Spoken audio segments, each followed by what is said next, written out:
August 1944. Florence, Italy.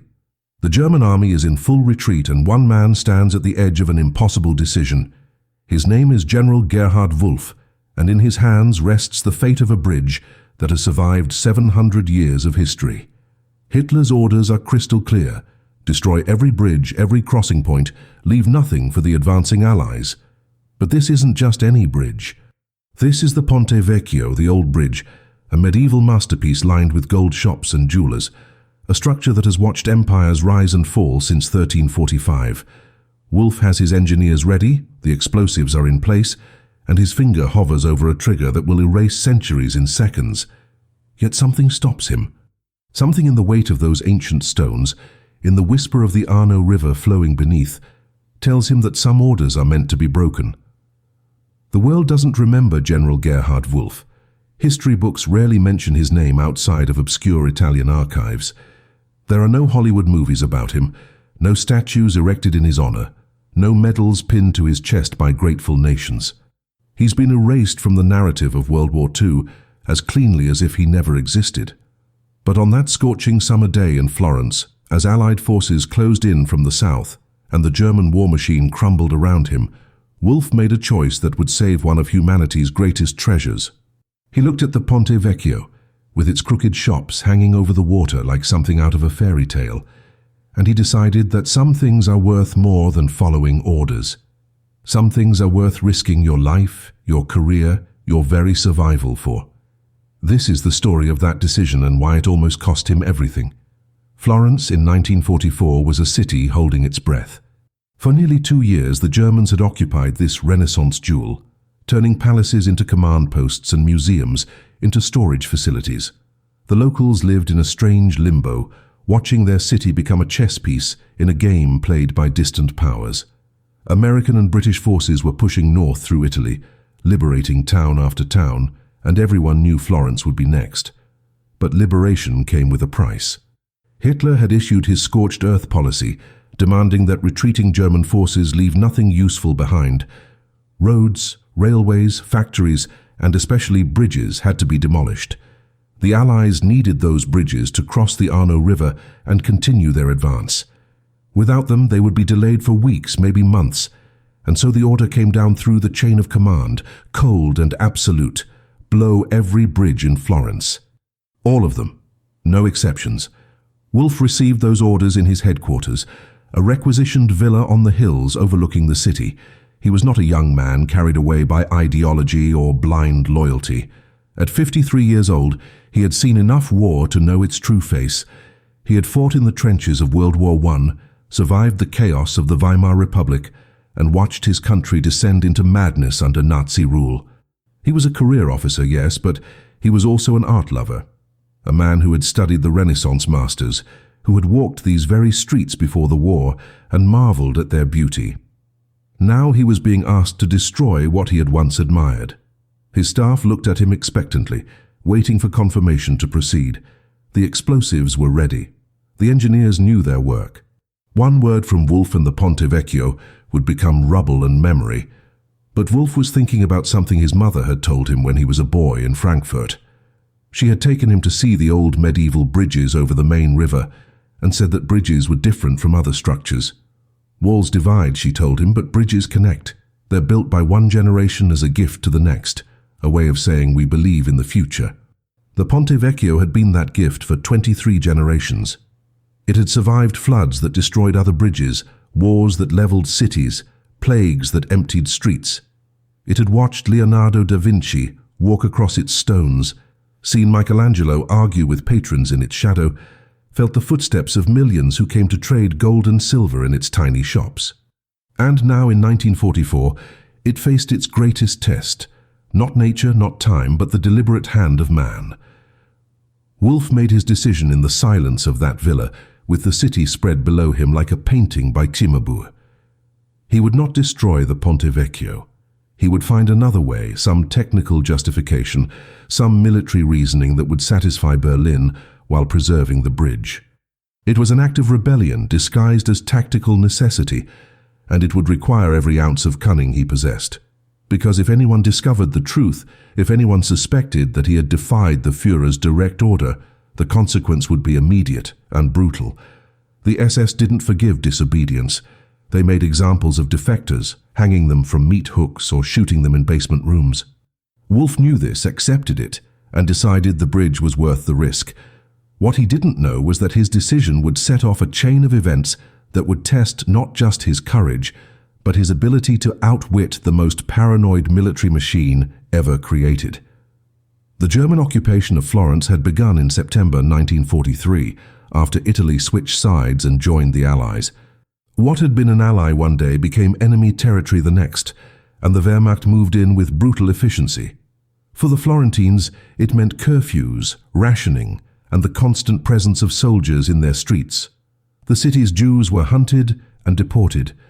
Partisans hiding in the hills launched attacks and were met with savage reprisals. Yet through it all, the city's art remained mostly untouched. The Nazis, for all their crimes, had a strange reverence for Italian culture. High-ranking officers visited the Uffizi Gallery on their days off. They dined in restaurants overlooking the Duomo and sent postcards home showing the Ponte Vecchio at sunset. Hitler himself had visited Florence before the war and declared it one of the world's most beautiful cities. But beauty meant nothing when military necessity demanded destruction. Wolf had arrived in Florence in June 1944 as part of the German 14th Army's command structure.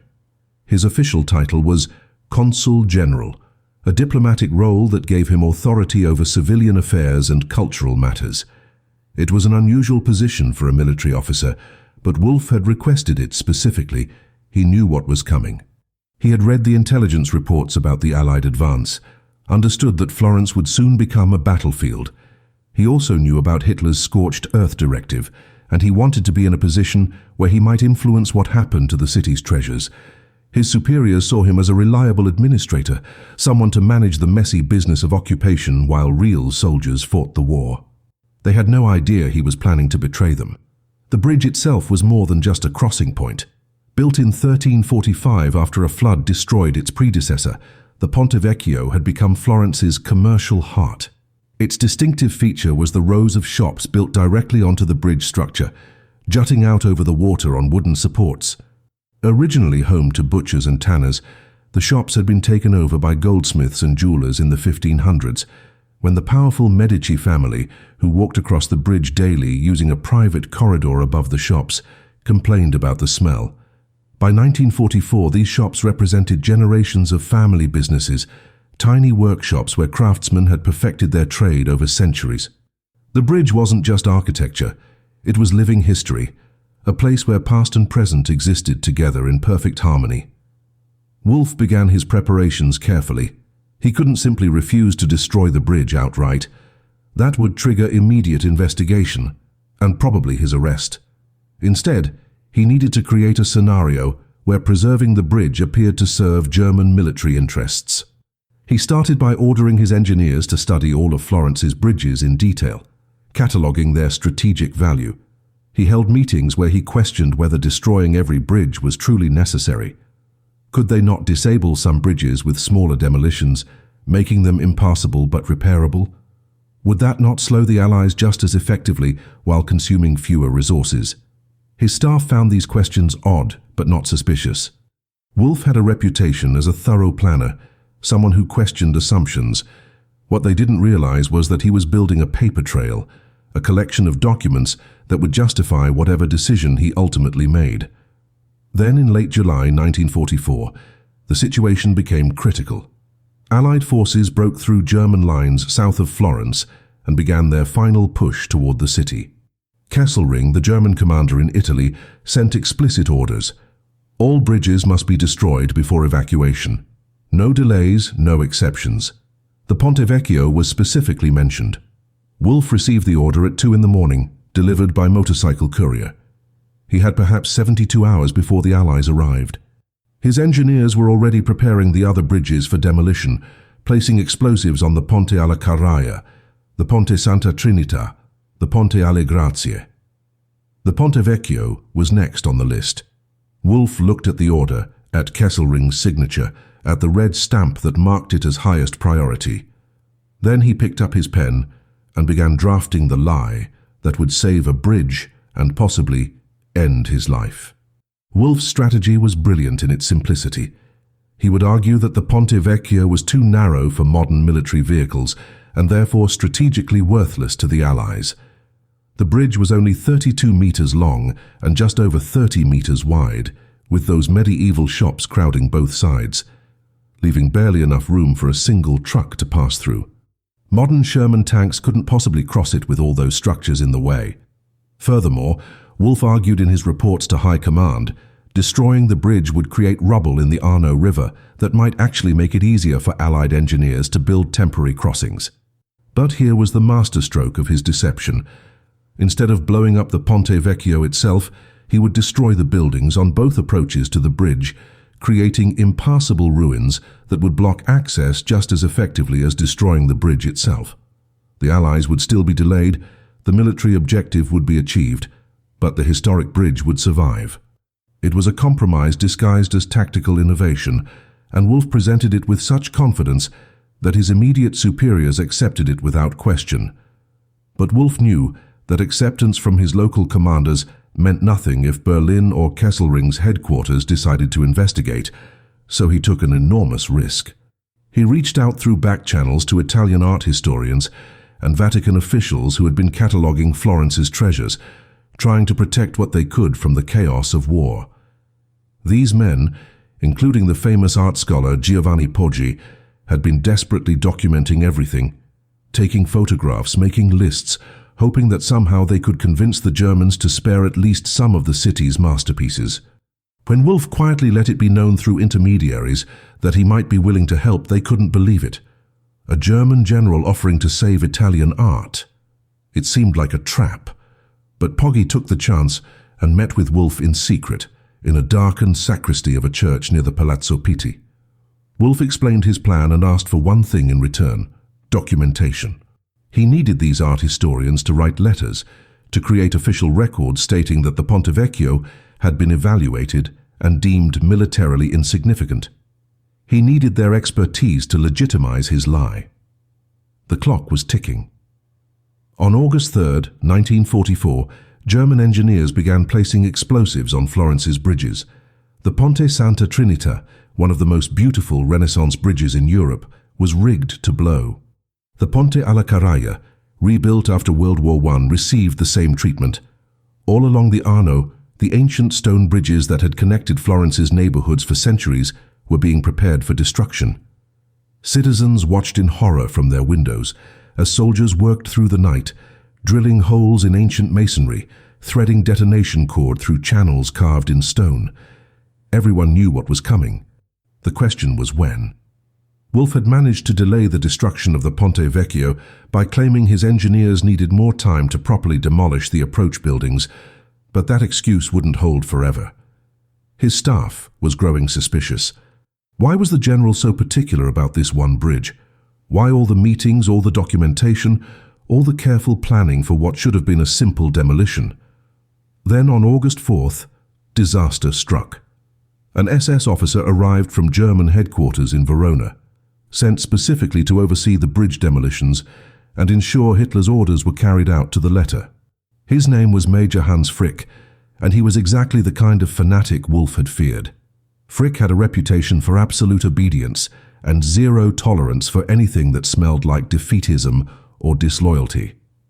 He walked through Florence with a clipboard and a camera, photographing every bridge, checking every charge placement, interviewing every engineer. When he reached the Ponte Vecchio and saw that it remained untouched while buildings around it were being rigged for demolition, he immediately demanded an explanation. Wolf met with him in his headquarters and presented his tactical reasoning, showed him the documentation from the Italian art historians, explained the strategic logic. Frick listened without expression, taking notes in a small leather journal. When Wolf finished, Frick closed his notebook and said something that made Wolf's blood run cold. The major announced he would be staying in Florence personally to oversee all demolitions, and he expected every bridge, including the Ponte Vecchio, to be destroyed within 48 hours. Wolf had run out of time and out of excuses. Frick was now watching his every move, questioning his orders, second-guessing his decisions. The major had even assigned 2 SS guards to follow Wolf everywhere, ostensibly for his protection, but really to monitor him. If Wolf tried to countermand the demolition order now, Frick would arrest him on the spot for treason. The Ponte Vecchio had perhaps 2 days left before Frick would personally push the detonator. Wolf needed a new plan, something desperate and dangerous, something that would either save the bridge or get him executed. That night, alone in his quarters with maps spread across his desk and the sound of distant artillery growing louder as the Allies approached, Wolf made a decision that would turn him from a disobedient officer into an active saboteur. He would have to destroy evidence, falsify reports, and directly interfere with German military operations. He would have to become, in every legal sense, a traitor to his own army. Wolf's new plan required perfect timing and an accomplice he could trust with his life. He found that person in Lieutenant Otto Becker, a young engineering officer from Bavaria who had shown unusual reluctance when ordered to wire the bridges. Becker was 26 years old, fresh out of university when the war started, and he had studied architecture before being conscripted. He loved old buildings the way some men loved music or poetry. Wolf had noticed how Becker lingered at the Ponte Vecchio, how his hands trembled slightly when handling the explosives meant for the surrounding structures. One evening, Wolf invited Becker to his quarters and asked him a simple question. "Do you believe some things are worth saving even if it costs us everything?" Becker's answer was immediate. He said yes without hesitation, without asking for details or guarantees. Wolf knew then that he had found his co-conspirator. Together they began working on a plan that was either genius or suicide, depending on how the next 72 hours unfolded. The plan hinged on creating chaos at the exact moment when the bridges were scheduled for demolition. Wolf and Becker would tamper with the detonation system for the Ponte Vecchio specifically, making it appear as though the explosives had failed due to technical malfunction rather than sabotage. But they needed cover, some dramatic event that would distract Frick and his SS guards long enough for them to access the demolition equipment. Fortune, or perhaps fate, provided that cover in the form of a massive partisan attack on German supply lines just outside Florence. On the night of August 10th, resistance fighters ambushed a convoy carrying ammunition and fuel, triggering explosions that lit up the sky for miles. Every available German soldier was mobilized to respond, including Frick and his guards. For approximately 4 hours, Wolf and Becker had the city to themselves. They moved quickly through the darkened streets, avoiding patrols, making their way to where the demolition equipment for the Ponte Vecchio was stored. Becker worked with surgeon precision, carefully disconnecting detonation wires and replacing them with dummy connections that would appear intact but deliver no charge. Wolf stood watch, his pistol drawn, ready to shoot anyone who discovered them. If they were caught now, there would be no trial, no explanation accepted, just 2 bullets and unmarked graves. By dawn on August 11th, the job was done. The explosives around the Ponte Vecchio's approach buildings remained in place, but they were now inert, disconnected from any means of detonation. To the casual observer, everything looked ready for demolition. Only someone with Becker's technical knowledge would notice the sabotage, and even then only upon close inspection. Wolf and Becker returned to headquarters separately, exhausted and terrified, and waited for what would come next. That afternoon, Frick returned from dealing with the partisan attack, furious and covered in dust. He had lost 12 men in the ambush and was in no mood for delays or complications. He ordered immediate demolition of all remaining bridges, including the Ponte Vecchio. The time had come. Wolf held his breath as engineers activated the charges for the approach buildings around the historic bridge.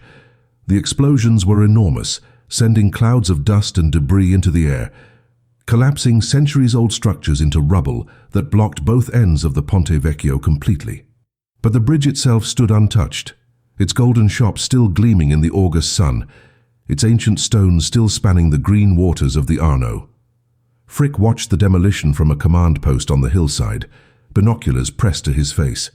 Wolf stood beside him, every muscle in his body tense, waiting for the major to notice something wrong. The other bridges had gone down perfectly.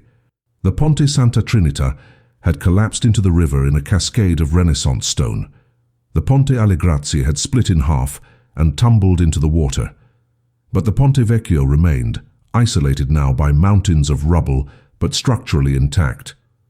Frick lowered his binoculars slowly and turned to Wolf with an expression that was impossible to read. He asked why the bridge itself was still standing. Wolf explained calmly that the demolition had achieved its objective. The bridge was now completely inaccessible to Allied forces, blocked by tons of debris that would take weeks to clear. Destroying the bridge itself would have served no additional military purpose and would have wasted explosives they needed elsewhere. It was the same argument Wolf had been making for weeks, but now it was backed by accomplished fact. The Ponte Vecchio was militarily useless but physically intact.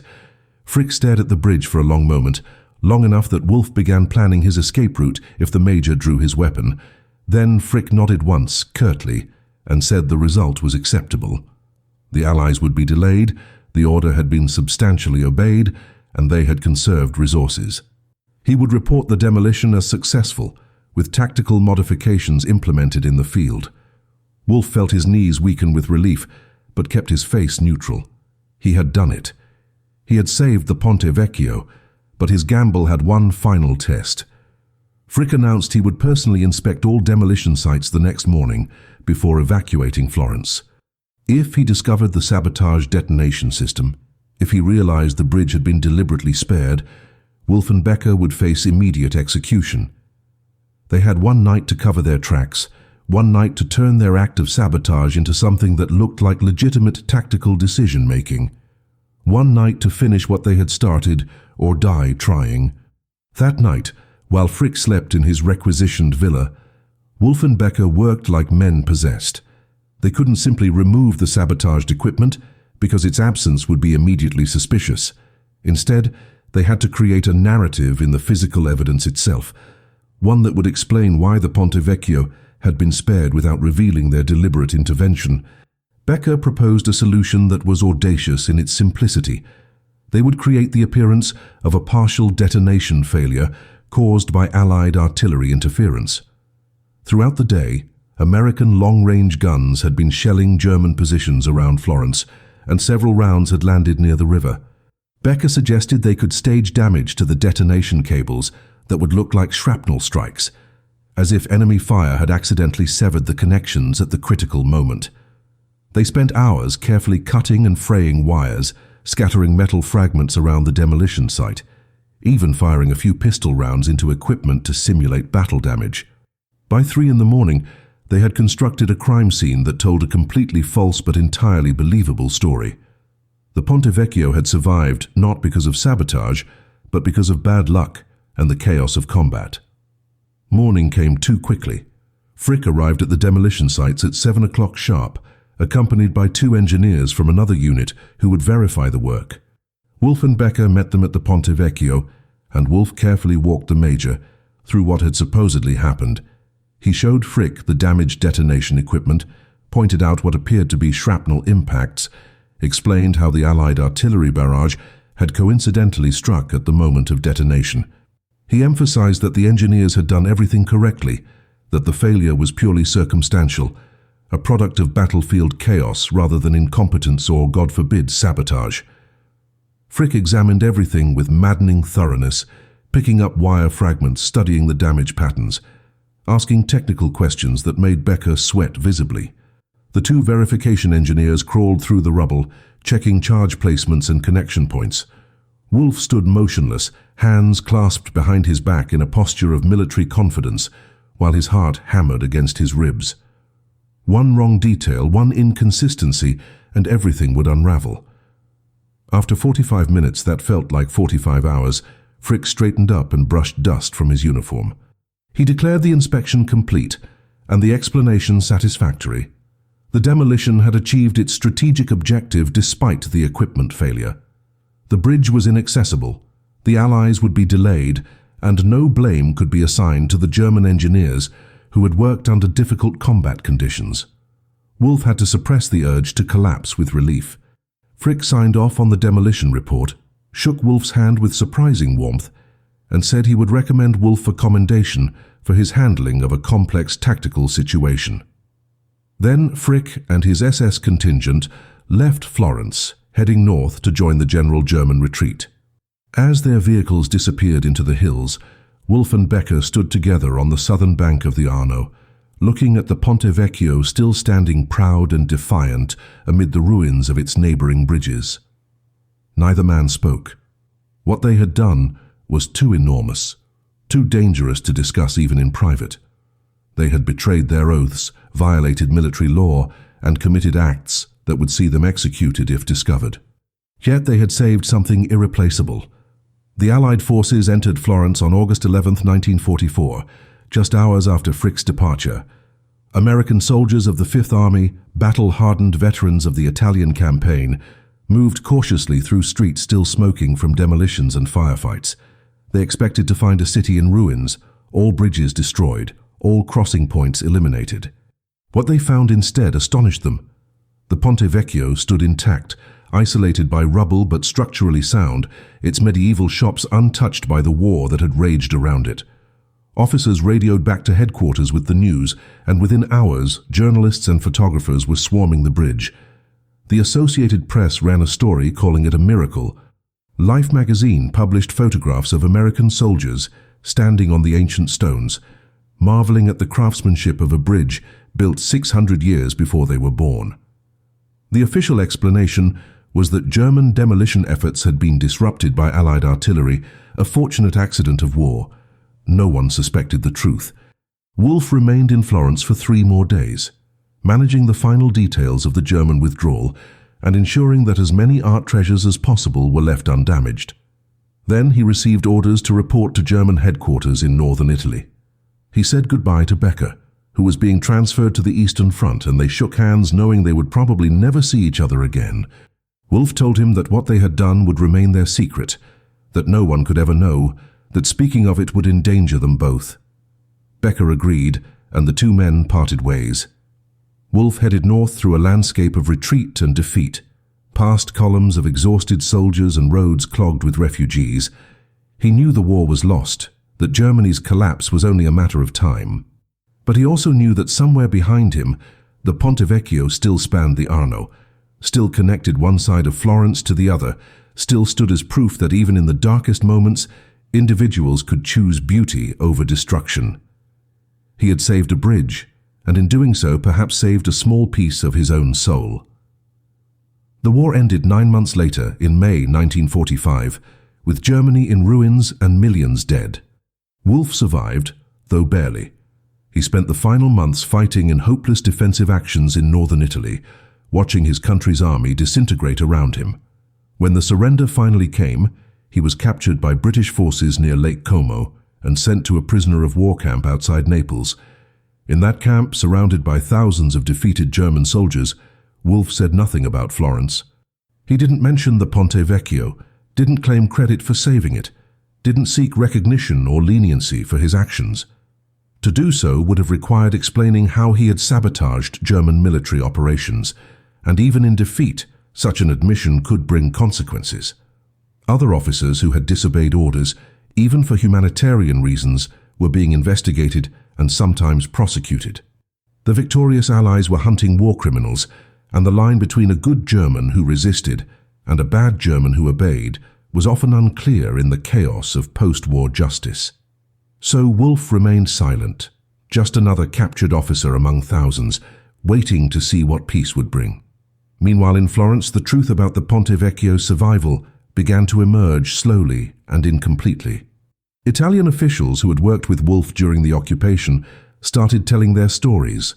Giovanni Poggi, the art historian who had met with Wolf in secret, wrote reports describing how the German consul general had seemed genuinely committed to preserving the city's treasures. Other witnesses came forward, claiming that Wolf had deliberately delayed demolitions and created pretexts to spare important buildings. But these accounts were fragmentary and often contradictory. Some portrayed Wolf as a hero who had consciously saved the bridge. Others suggested he had simply been following orders and had gotten lucky when technical failures prevented complete destruction. The physical evidence at the demolition site told the story Wolf and Becker had carefully constructed. Equipment failure caused by Allied artillery, a battlefield accident, nothing more. Without Wolf or Becker stepping forward to explain what really happened, the truth remained hidden, beneath layers of plausible explanations and wartime confusion. The city of Florence didn't wait for historical clarity. In the summer of 1945, with the war barely over and Europe still counting its dead, Florence began the massive task of reconstruction. Engineers examined the Ponte Vecchio and found it structurally sound despite the violence that had erupted around it. The approach buildings that Wolf had demolished were cleared away and rebuilt. Within months, the bridge was reopened to pedestrian traffic, and the goldsmiths and jewelers returned to their shops as if the war had been merely an interruption rather than a catastrophe. The other bridges, the Renaissance masterpieces that German engineers had successfully destroyed, would take years to rebuild. The Ponte Santa Trinita wasn't fully reconstructed until 1958, using original stones recovered from the Arno's riverbed. But the Ponte Vecchio needed no reconstruction. It stood exactly as it had for 6 centuries, a survivor, though few understood how narrowly it had escaped annihilation. Wolf was released from the prisoner of war camp in 1946 and returned to a Germany that no longer existed as he had known it. His hometown of Frankfurt had been bombed into rubble. His family home was gone, his mother long dead, his former life erased as completely as if it had never been. He settled in a small town in Bavaria and took a job as a clerk in a municipal office, living quietly and drawing no attention to himself. He never married, never sought publicity, never wrote memoirs or gave interviews. People who knew him in those post-war years described him as polite but distant, a man who seemed to be carrying some heavy private burden. When anyone asked about his war service, he gave vague answers and changed the subject. He watched from afar as Germany rebuilt itself, as the country reckoned incompletely with its crimes, as former soldiers wrote self-serving accounts of their wartime actions. Wolf wrote nothing and said nothing. In Florence, the debate about the bridge's survival continued sporadically over the years. Historians examined German military records and found Wolf's reports about the tactical insignificance of the Ponte Vecchio, his arguments for preserving it, his careful documentation of the decision-making process. Some scholars concluded that Wolf had indeed acted to save the bridge, though they couldn't prove deliberate sabotage. Others remained skeptical, arguing that attributing the bridge's survival to one man's conscience was romantic mythology, that the real explanation was probably simpler and less heroic. The Italian government, grateful regardless of the exact truth, attempted several times to locate Wolf and honor him officially, but Wolf had disappeared into the anonymous masses of post-war Germany, and their inquiries went unanswered. The man who had saved Florence's most iconic bridge had become a ghost, present in the historical record only through fragmentary documents and second-hand accounts.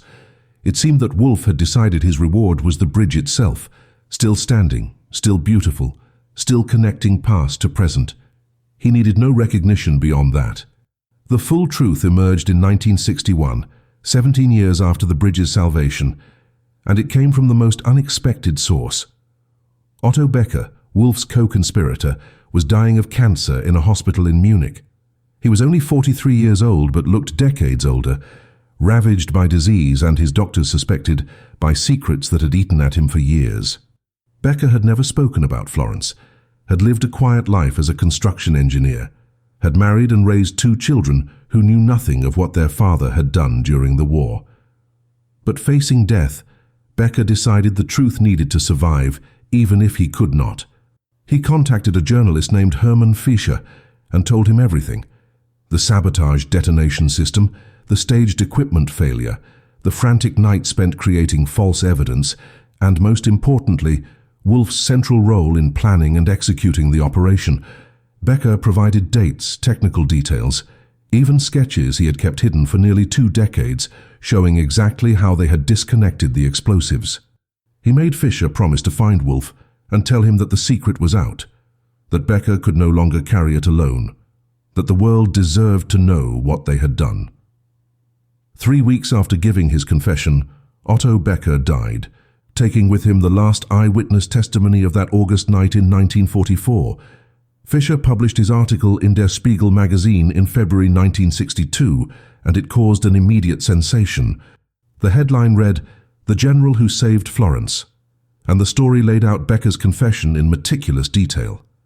German readers were stunned.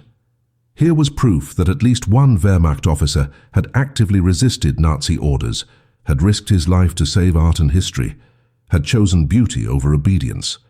For a country still wrestling with its wartime guilt, still processing the horrors of the Holocaust and the Nazi regime, Wolf's story offered something rare. A German hero from the war years, someone who had been on the wrong side but had done the right thing. Italian newspapers picked up the story immediately, translating Fischer's article and adding their own investigations. Florentine officials confirmed that the technical details matched their own post-war examinations of the demolition site. The staged equipment failure that had seemed like a lucky accident suddenly made sense as deliberate sabotage. After 18 years of uncertainty, the mystery was solved. General Gerhard Wolf had saved the Ponte Vecchio, and he had done it by committing treason against his own army. But Wolf himself remained silent and hidden. Fischer's article included a plea for Wolf to come forward, to accept the recognition he deserved, to tell his own version of events. The Italian government announced it wanted to award him honorary citizenship, and the city of Florence planned to name a street after him. German officials spoke cautiously about examining whether Wolf's actions warranted official recognition, though they were understandably nervous about celebrating military disobedience, even for humanitarian purposes. Letters poured into Der Spiegel from readers desperate to locate Wolf to thank him, to hear his story firsthand. Fischer hired investigators to track him down, following paper trails through post-war records, employment files, and residential registries. They found dozens of Gerhard Wolfs in Germany, but none admitted to being the Florence consul general. Some were too young, others had alibis proving they had served elsewhere during the war. Still others were simply different people who happened to share a common name. The real Gerhard Wolf had vanished completely, as if he had died with the Third Reich. Then in March 1962, Fischer received an anonymous letter postmarked from a small town in the Black Forest. The letter was typed on plain paper, with no return address and no signature. It contained only 3 sentences. "I am the man you are looking for. What I did required no courage, only common sense. The bridge is thanks enough." Fischer immediately traveled to the town indicated by the postmark and began making inquiries, showing old photographs of Wolf to local residents, asking about German veterans who had settled there after the war. Several people recognized the photos and directed Fischer to a modest apartment above a bakery on the town's main street. Fischer climbed the narrow stairs and knocked on the door. An elderly man answered, thin and grey-haired, wearing a simple cardigan and reading glasses. Fischer asked if he was Gerhard Wolf, former consul general of Florence. The man stood silent for a long moment, studying Fischer's face, perhaps debating whether to close the door or finally, after 18 years, tell his story.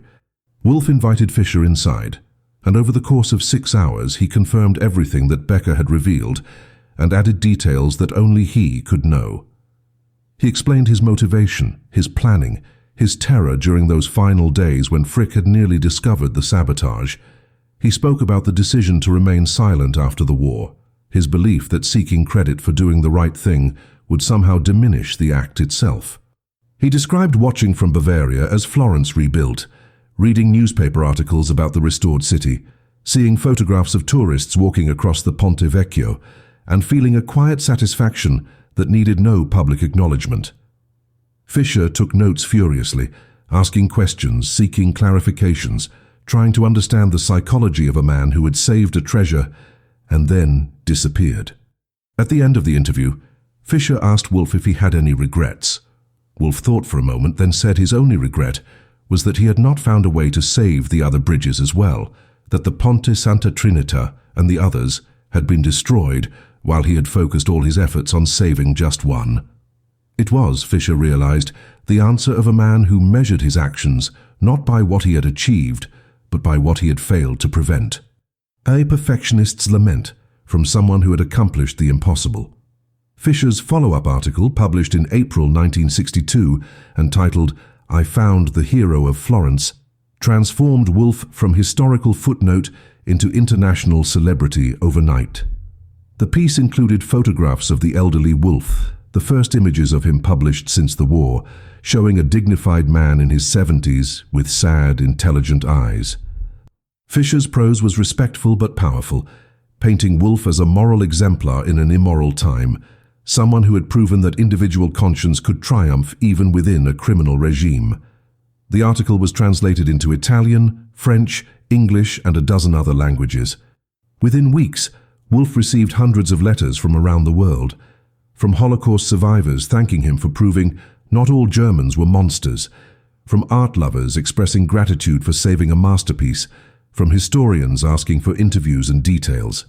The mayor of Florence personally traveled to Germany to meet Wolf and present him with the city's highest honor, the Fiorino d'Oro, a gold coin that had been awarded to distinguished citizens since medieval times. Standing in Wolf's modest apartment with cameras flashing and journalists crowding the room, the mayor declared that Florence owed its soul to this man, that the Ponte Vecchio was more than stone and mortar. It was the city's connection to its past, and Wolf had preserved that connection when he could have easily destroyed it. But not everyone celebrated Wolf's revelation. In Germany, the response was complicated and often hostile. Veterans groups accused Wolf of betraying his comrades, arguing that his disobedience had been a violation of military honor regardless of the outcome. Some far-right publications suggested that Wolf's story was fabricated or exaggerated, that he was seeking undeserved glory for what had been merely a battlefield accident. More troubling were the anonymous threats that began arriving at Wolf's apartment, letters promising retribution for his treason, claiming that real German soldiers didn't sabotage their own army's operations. Wolf received police protection after one particularly disturbing letter included photographs of his apartment building and detailed his daily routine. The German government's response was carefully neutral, acknowledging Wolf's actions without quite endorsing them, caught between celebrating a humanitarian deed and condemning military disobedience. West Germany in 1962 was still a young democracy trying to define its relationship to the Nazi past, and Wolf's story forced uncomfortable questions. Should soldiers have disobeyed criminal orders? If so, why had so few actually done it? If Wolf was a hero, what did that make the millions who had followed orders without question? Wolf handled the attention with the same quiet dignity that had defined his post-war anonymity. He gave a handful of carefully controlled interviews, always emphasizing that he had simply done what any civilized person would do, that saving the bridge required no special courage, only basic human decency. He refused to condemn other German officers who had followed their orders, noting that he had been fortunate to be in a position where disobedience was possible, where he had the authority and the opportunity that most soldiers lacked. He never positioned himself as morally superior to his wartime comrades, never suggested that his actions made him a better German or a better person. This humility only enhanced his reputation, making him seem even more heroic, precisely because he refused to claim heroism. Philosophers and ethicists began using Wolf's case in their teachings, holding him up as an example of moral courage, of someone who had found a way to remain human in inhuman circumstances. Universities invited him to speak, though he declined most requests, claiming he had nothing profound to say beyond the obvious truth that beauty deserved protection even in wartime. In Florence, the response was pure gratitude and celebration. The city named a street after him, Via Gerhard Wolf, located appropriately near the southern approach to the Ponte Vecchio. A plaque was installed on the bridge itself, a small bronze marker that read, "This bridge was saved from destruction in August 1944 by the actions of Consul General Gerhard Wolf, who chose art over orders, beauty over duty." Wolf traveled to Florence in June 1962 for the unveiling, his first return to the city since the war. He walked slowly across the bridge, now 71 years old and visibly emotional, touching the ancient stones and peering into the shops that had survived because of his decision 18 years earlier. Thousands of Florentines lined the streets to cheer him, throwing flowers and shouting "Grazie, grazie." Old men who had lived through the occupation came forward to shake his hand and thank him personally. The goldsmiths who worked in the bridge's tiny shops presented him with a custom-made medallion showing the Ponte Vecchio on one side and Wolf's profile on the other. It was, witnesses said, one of the few times Wolf allowed himself to cry in public, overwhelmed by the realization that his secret act of rebellion had become a public gift to future generations. Wolf remained in Florence for a week, meeting with historians and giving detailed accounts of the events of August 1944. He visited museums and churches, seeing artworks he had tried to protect during the occupation, confirming that they had survived. He met with the descendants of Giovanni Poggi and other Italian officials who had worked with him during the war, men who had kept faith with his secret for nearly 2 decades. On his final evening in the city, Wolf stood on the Ponte Vecchio at sunset, watching the Arno turn gold in the fading light, and told a journalist that this moment made everything worthwhile, all the fear, all the risk, all the years of silence. He said that bridges were metaphors for hope, physical proof that human beings could build connections across divides, could create paths that linked one world to another. The Ponte Vecchio had been connecting Florentines for 600 years, and it would continue connecting them for 600 more, long after everyone alive in 1944 was dust and memory. That continuity, that bridge between past and future, was worth one man's risk, worth one act of treason, worth everything he had gambled, and more. Then he walked slowly off the bridge and disappeared into the evening crowds, just another tourist in a city built on the accumulated beauty of centuries. Wolf returned to Germany and lived quietly for another 7 years, watching from his small apartment as the world continued to evolve and change around him. The 60s brought cultural upheaval, student protests, and a younger generation of Germans who demanded their parents account for the Nazi years. Wolf's story became a touchstone in these debates, cited by young activists as proof that resistance had been possible, that following orders was a choice, not a necessity, that individual Germans could have acted differently if they had possessed Wolf's courage. Universities across Germany began teaching his case in ethics and history courses, using his decision as a framework for discussing moral responsibility in totalitarian systems. Wolf gave occasional lectures, always reluctantly, always emphasizing the specific circumstances that had made his disobedience possible, rather than portraying himself as exceptional. He told students that heroism was not about grand gestures, but about recognizing the moment when you had to choose between what was ordered and what was right, and then having the clarity to make the correct choice even when it terrified you. He warned them against romanticizing his actions, noting that luck had played as large a role as courage, that if Frick had been slightly more suspicious or Becker less technically skilled, the sabotage would have been discovered and both men would have been executed without saving anything. The passage of time revealed just how significant Wolf's action had been, not just for Florence, but for post-war European culture. The Ponte Vecchio became one of Italy's most visited landmarks, appearing in countless films, photographs, paintings, and travel guides. Millions of tourists walked across it each year, most never knowing how close it had come to destruction, how it had survived only because one man had decided that some orders deserved to be broken. Art historians calculated that the bridge's economic value to Florence ran into hundreds of millions of dollars through tourism revenue alone, not counting its immeasurable cultural and historical significance.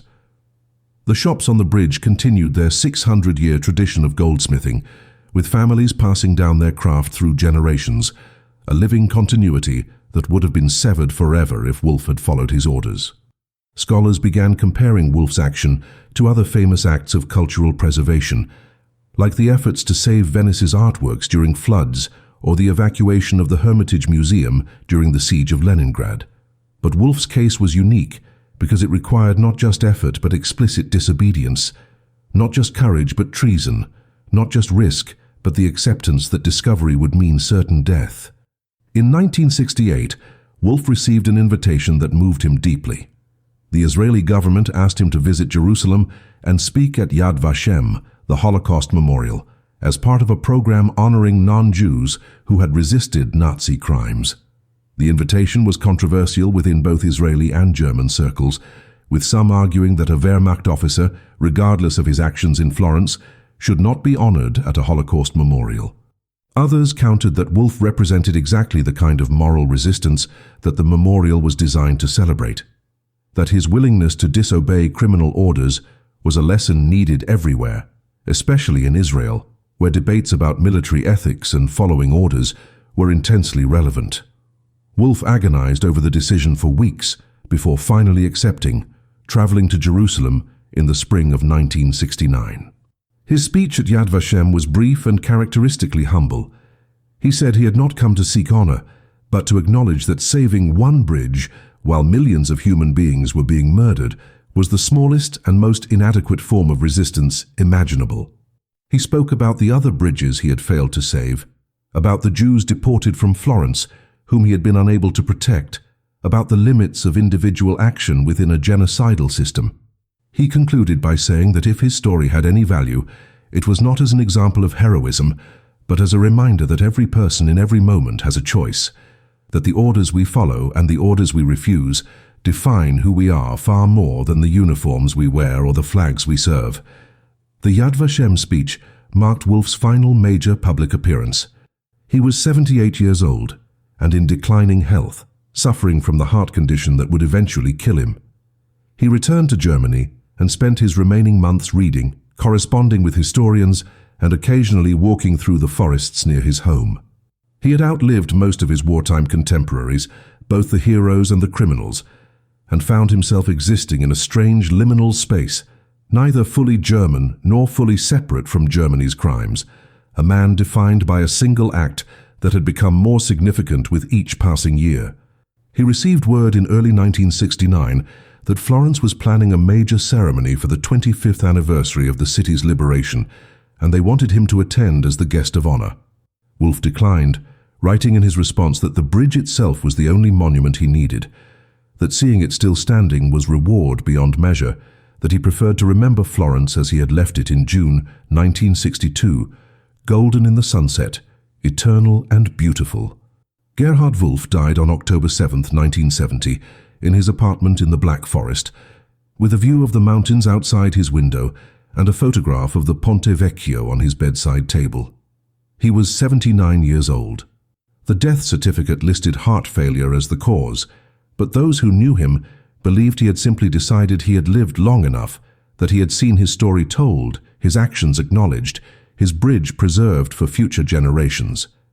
His funeral was small and private, attended by a handful of friends and the mayor of Florence, who traveled to Germany specifically to pay respects. Wolf was buried in a simple grave with a modest headstone that bore only his name, his dates, and one word: Brückenbauer, bridge builder. It was, friends said, the only title he had ever wanted, the only role he had ever sought.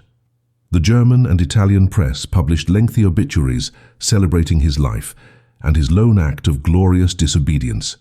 In Florence, the bells of the cathedral tolled in his honor, and thousands of citizens walked across the Ponte Vecchio in silent procession, a river of humanity flowing across the bridge that Wolf had saved, connecting past to present, life to death, memory to future, exactly as he had intended. Today, more than 50 years after Wolf's death, the Ponte Vecchio still stands as one of Europe's most iconic structures, crossed by thousands of people daily who rarely know the full story of its survival. The bridge has become so synonymous with Florence that it's almost impossible to imagine the city without it. Yet it came within hours of being reduced to rubble in August 1944. Modern historians who study the bridge's preservation have confirmed through detailed analysis of German military records that Wolf's official reports were masterful fabrications, carefully constructed lies designed to justify disobedience while appearing to follow orders. The sabotaged detonation system that Becker described has been verified through forensic examination of the demolition site, and experts agree that without Wolf and Becker's intervention, the bridge would certainly have been destroyed. What remains remarkable is how close they came to failure, how many times the entire operation nearly collapsed, how dependent their success was on timing, luck, and Frick's decision to accept their staged evidence without deeper investigation. The margin between success and catastrophe was measured in hours, sometimes minutes, a reminder that history's greatest rescues often succeed by the thinnest of margins. Wolf's story has taken on new significance in the 21st century as debates about military ethics, obedience, and individual responsibility have intensified. His case appears in ethics textbooks used by military academies around the world, including West Point and Sandhurst, as an example of lawful disobedience, the rare circumstance where violating orders serves a higher moral purpose. The question his story raises is uncomfortable but essential. When do soldiers have not just the right, but the obligation to refuse orders? Wolf's answer, delivered in his various post-war speeches, was that the obligation exists whenever orders require the destruction of irreplaceable cultural heritage or harm to innocent civilians. But he always cautioned that such decisions carry consequences, that disobedience in a military context is never without risk, that he had been fortunate to survive when others who refused orders were executed. Modern military ethicists use Wolf's case to illustrate the difference between malicious insubordination and principled resistance, though they acknowledge that in the moment, under fire, with superiors demanding immediate compliance, making such distinctions requires almost superhuman moral clarity. Wolf would have rejected that characterization, insisting he was neither superhuman nor particularly moral, just a man who loved beauty and couldn't bear to destroy it. The physical legacy of Wolf's decision is visible every day in Florence. The Ponte Vecchio generates an estimated €50 million annually in tourism revenue, supports dozens of small businesses, and serves as perhaps the single most photographed location in Tuscany. But the deeper legacy is cultural and symbolic. The bridge represents continuity in a century defined by rupture, a physical link to medieval Florence that survived both world wars, the rise and fall of fascism, and the transformation of Europe from warring empires to democratic union. When you stand on the Ponte Vecchio today, you're standing where Dante walked in the 13th century, where Medici princes strolled in the 16th century, where Allied soldiers stood in wonder in 1944, and where millions of visitors from every nation have crossed since. That unbroken chain of human experience exists because one man decided that preserving it mattered more than his career, his safety, or his life. Wolf never claimed to have saved the bridge for posterity or for grand historical reasons. He said he saved it simply because destroying beautiful things is always wrong, regardless of military necessity, and because he had the power to prevent that destruction. It was, he insisted, the minimum standard of human decency, not heroism. Yet Wolf's story remains largely unknown outside academic circles and the city of Florence itself. No major Hollywood film has dramatized his actions. No best-selling biography has brought his story to mass audiences. No documentary series has explored the full complexity of his decision and its aftermath. This obscurity is partly by Wolf's own design, as he actively avoided publicity during his lifetime and discouraged efforts to mythologize his actions. But it's also symptomatic of how we tell stories about World War II, focusing overwhelmingly on combat heroics and military victories, while overlooking quieter acts of moral courage that saved culture rather than lives. The result is that millions of people visit the Ponte Vecchio each year, take selfies with its golden shops in the background, and never learn that they're standing on a bridge that survived only because a German general committed treason. The small bronze plaque that Florence installed in Wolf's honor is often overlooked by tourists, its Italian inscription unread by the international crowds that flow across the ancient stones. Wolf's ghost, if it exists, probably prefers this anonymity. He never wanted fame, he wanted only for the bridge to survive, and in that singular objective, he succeeded completely and permanently. The final question that Wolf's story raises is perhaps the most unsettling. How many other bridges, how many other treasures, how many other irreplaceable pieces of human heritage were destroyed during World War II because no one with power chose to disobey? The conflict obliterated thousands of historic structures across Europe and Asia, from medieval towns in Germany reduced to ash by Allied bombing to ancient temples in Asia, destroyed by Japanese forces. Most of these destructions were militarily unnecessary, the products of strategic bombing doctrines and scorched earth policies that valued tactical advantage over cultural preservation. Wolf's action in Florence demonstrates that alternatives existed, that commanders could choose to spare rather than destroy, that military objectives could sometimes be achieved without cultural annihilation. But he remains a profound exception, one of perhaps a handful of officers in the entire war who actively sabotaged their own side to save art and architecture. The Ponte Vecchio stands today as a monument not just to Wolf's courage, but to what might have been saved if more people in positions of power had possessed his moral clarity. Walk across that bridge today, touch its ancient stones, look at the Arno flowing beneath, and remember that you're experiencing something that exists only because one man decided that beauty, history, and human connection mattered more than following orders. That bridge is Wolf's answer to the question of what one person can do against the machinery of war. The answer is simple and profound. Sometimes one person can save the world one bridge at a time,